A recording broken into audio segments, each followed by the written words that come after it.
Joining us now, and I told you going into the break, I think we're going to have fun here. We got a Michigan guy that has become a Big 12 guy because he's the producer of Big 12 this morning on Sirius XM, which unfortunately I found out this morning is on hiatus.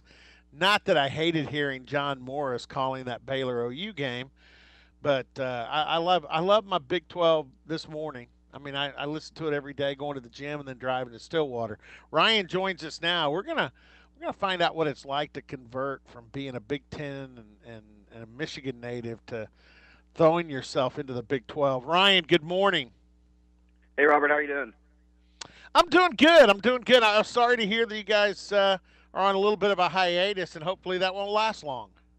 Yeah, I know it's a bummer. It was weird not doing a show this morning, especially with the great. I'm a Jets fan, so I thoroughly enjoyed the Tom Brady news this morning. And you mentioned John Morris, and he actually texted me this morning. He's like, "It's a bummer you guys aren't on the air this morning, but I am enjoying listening to this game. However, could you please cut the broadcast off as we enter the fourth quarter?" At halftime. Yeah, cut the damn thing at halftime. Come on. Yeah. In fact, I wondered. In the preseason sometimes, um, it's interesting. I don't know if the NFL Network still does this, but back in the day, when they would air all those preseason games delayed in the summer, they would air one team's broadcast team in the first half, and then the other one in the second. And I'm thinking, I wonder if Sirius is going to do this. Play John Morris and the Baylor broadcast team in the first half because it was all Baylor, and then come back and play Toby and the OU broadcast team the second half because it was all OU in the second half of that one.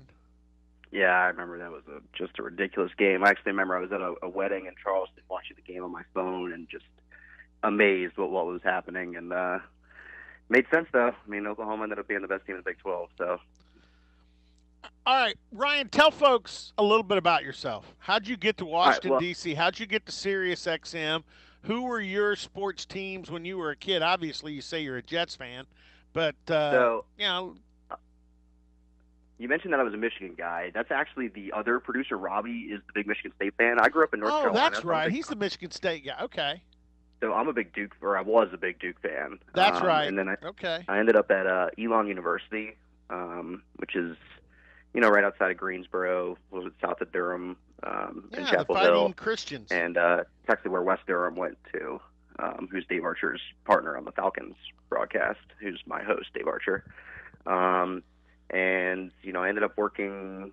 I moved back home after school for a few months, and then I moved back up here for a NASCAR job, and I worked on the NASCAR channel for like 3.5 years. I was doing the morning drive over on the NASCAR channel, so I learned like everything that I never knew that I could possibly imagine, even growing up in Charlotte, which is like the Yeah. backyard for NASCAR. And then and then I ended up on the Big 12. I've been doing it for like a year and a half. I love it. I actually was I know you're an Oklahoma State guy, but I was kind of a Sooners fan growing up because I really liked Jason White, and then I liked Adrian Peterson.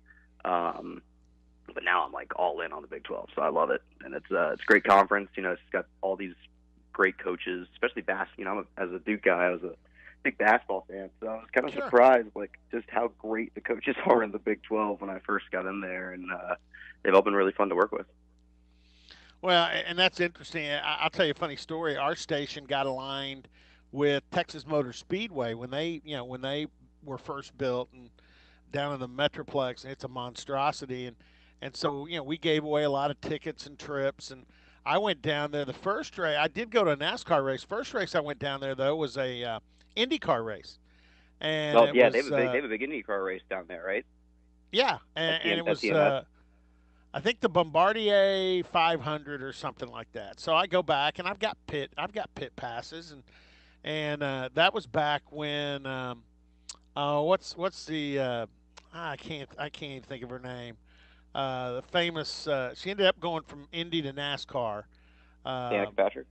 yeah, Danica Patrick. So Danica Patrick was there, and my son at the time was playing at Oklahoma State. Matt Fodge was the punter, and Matt went with us, and we went down to this race. And so my son Zach and Matt they went chasing around the trailers trying to find Danica Patrick's trailer.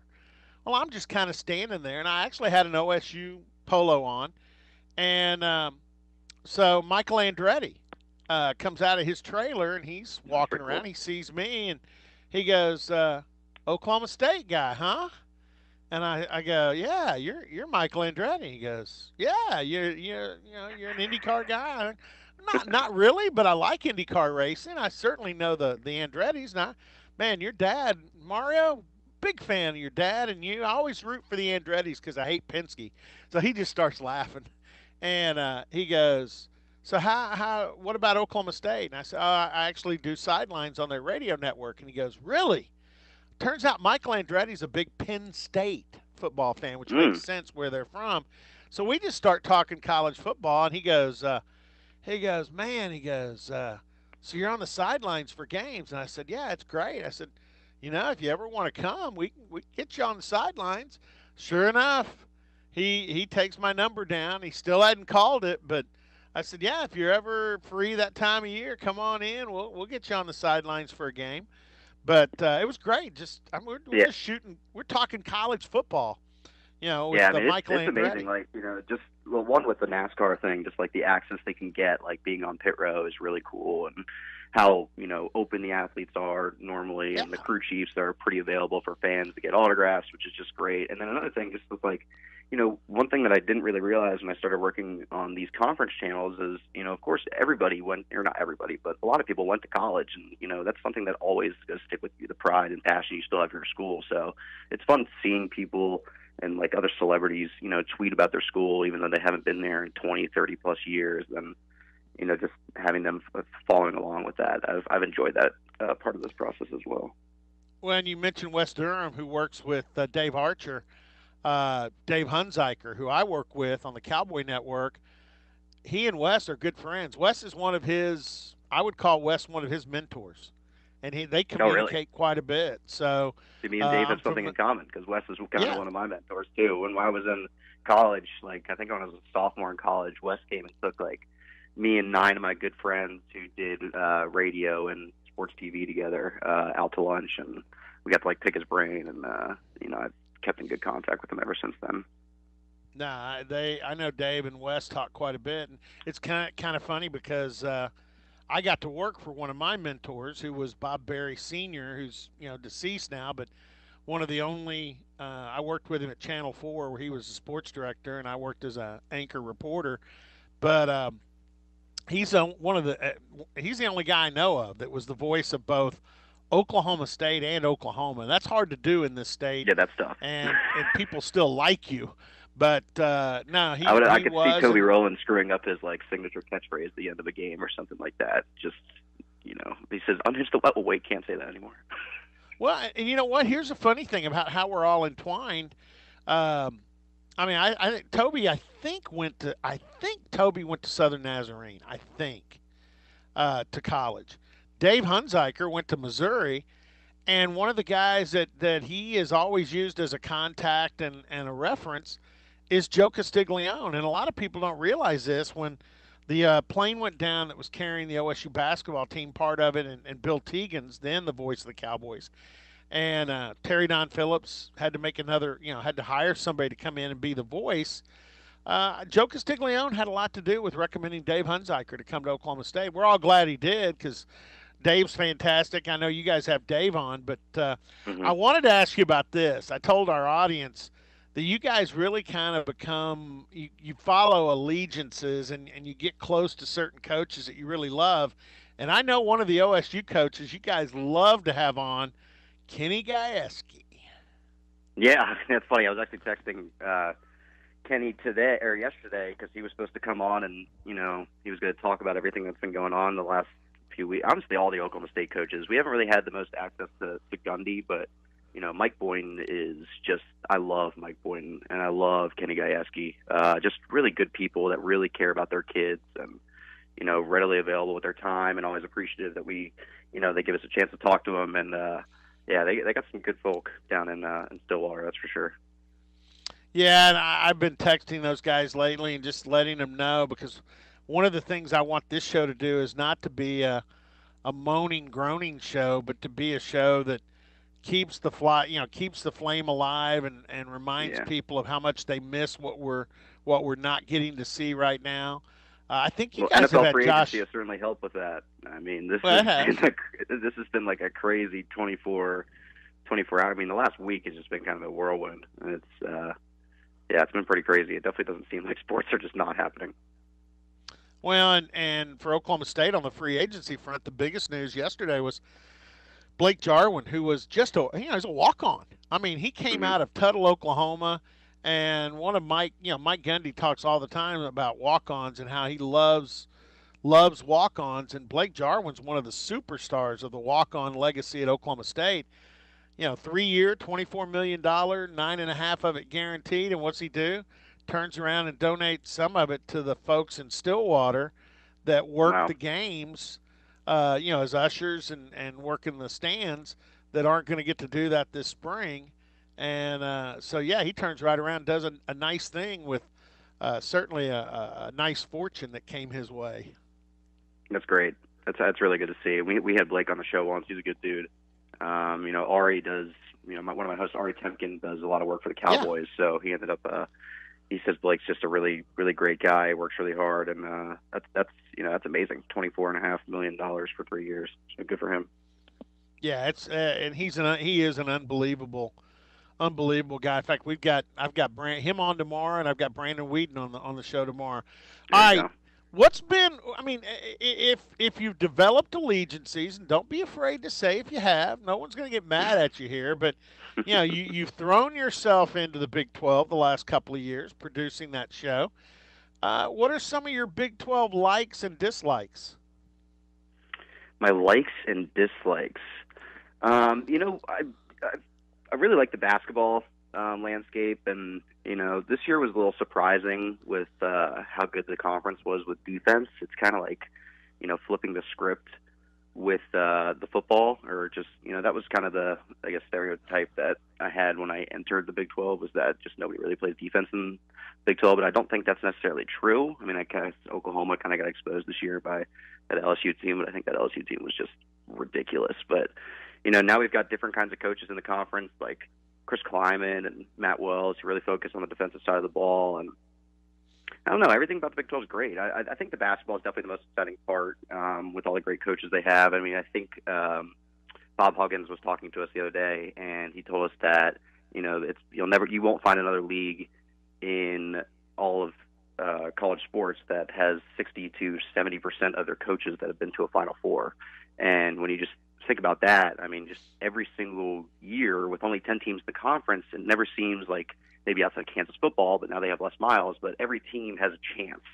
There's no, obviously Oklahoma has dominated the conference, and Kansas has dominated the conference, but there's a lot of other teams that always have a fighting chance, and they always give you a chance to believe, which I thoroughly enjoyed about this conference. Like I felt like when as a Duke fan growing up, in the ACC, there's just teams they just totally disregard, and there's not really teams that you can disregard in football or basketball, really, in this conference.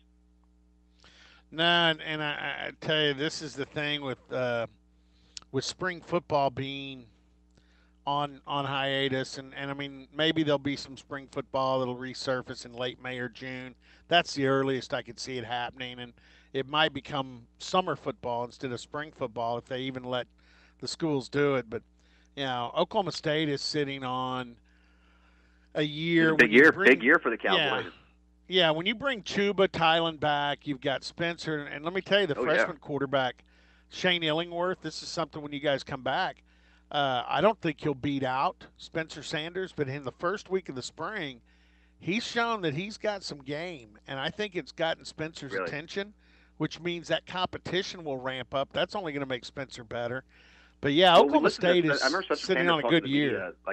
I know Spencer talked to the media a few weeks ago and was talking about how he really just wanted to focus on not just being the best quarterback that he can be, but being the best quarterback in the conference. Like, he was looking at other teams, and he was like, I got to be the best quarterback in Texas. I got to be the best quarterback in Kansas. Like, I can't just be the best quarterback in Oklahoma. I really got to step up my game and be even better. So I imagine if he's got somebody just in his also in the same quarterback room that's giving him a run for his money, he's really going to have to step up his game and pick up his training here in the off season, which is hard to do now, with, all this quarantine, totally throws off everybody's, rhythm and routine. And it's kind of really hard for him and for, especially for the guys that are preparing to make that jump to the NFL draft, it seems like everything's just kind of been on hold. Maybe this was a good year to not come out if you were Chuba or Tylen.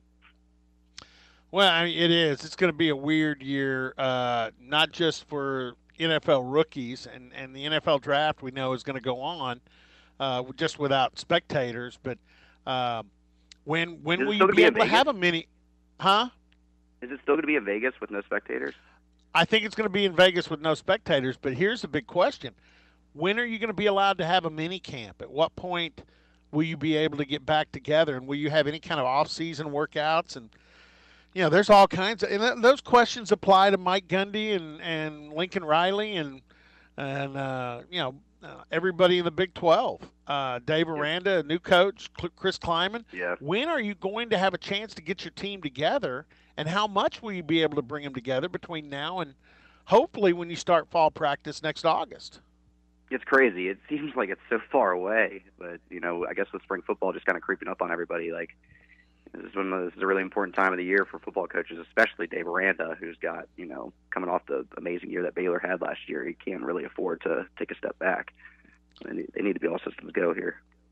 Well, and what makes football seem closer is the fact that with everything canceled, it's actually the next thing.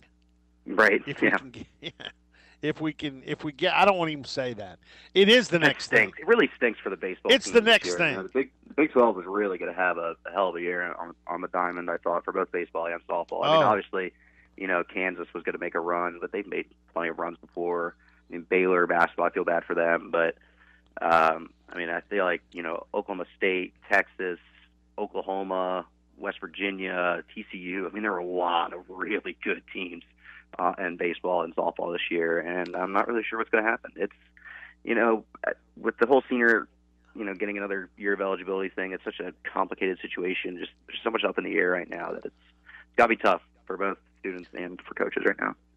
Ryan Ballack, producer of Big 12 This Morning, on with us right now. And let's finish with this, because I was listening yesterday, coming back from the Y workout, and you guys had was it TCU's basketball coach? Yeah, Reagan Beasley. Yeah, had her on. For the fans, the folks that listen to this show, maybe didn't hear that. That's a great story, and just kind of recap that a little bit. Yeah, so pretty amazing. So, they found out the TCU team, I guess, was coming back home from the Big 12 championship because after the Big 12 tournament had been canceled, and, a couple of their players got enough service on the plane that they found out that the NCAA tournament was going to be canceled, and this was going to be the end of their senior year. And TCU, the women's basketball team, had 6 seniors on the team. So that's a third of the roster, which is just going to have their career cut short like that. And when they arrived back in Fort Worth, the TCU baseball team was waiting for the basketball team with white roses to give to all the players to help console them. And then the team was able to have like almost a moment of closure as they all sat in the middle of Schollmeyer Arena and just kind of talked about the season and their careers. And it was just really touching to hear Coach speak about that. And, it's sad. Because the reality is just kind of over, and a lot of these people are going to be moving on. A lot of them want to come back, but a lot of their spots have already been taken by recruits for next season. So it's just it's a really crappy way to end the season. But what are you going to do? Well, what I hope is that the season cranks up again soon for Big 12 This Morning, and I can't wait to hear you guys get back to work again. So hey, I appreciate you coming on, Ryan. Yeah, thanks for having me, Robert. Good to hear from you. We may do this again. I mean, I don't know how long we're going to be doing this kind of stuff, so we may holler at you again. But take care. And now, I don't want to get on a downer, but I do want to ask, because I'm paying attention, but I'm not just totally paying attention. How bad are things in Washington, D.C.? Not too bad. Okay. It really hasn't been. I went to I heard you there talking about St. Patrick's Day and getting pinched, and I was thinking about that in the grocery store. I totally forgotten today's St. Patrick's Day, and I'm walking around and I see people wearing their little clovers. I'm like, oh man, of course I'm not wearing green. If somebody touches me, I'm really gonna freak out today. Well, I don't think you got to worry about that right now. I survived my trip to the grocery store. Plenty of food, but yeah, that's been quite the day. Feel free to call me anytime. This is going to be a very interesting time period. Hey, Ryan, I appreciate it. Yeah, we'll talk soon. Stay safe.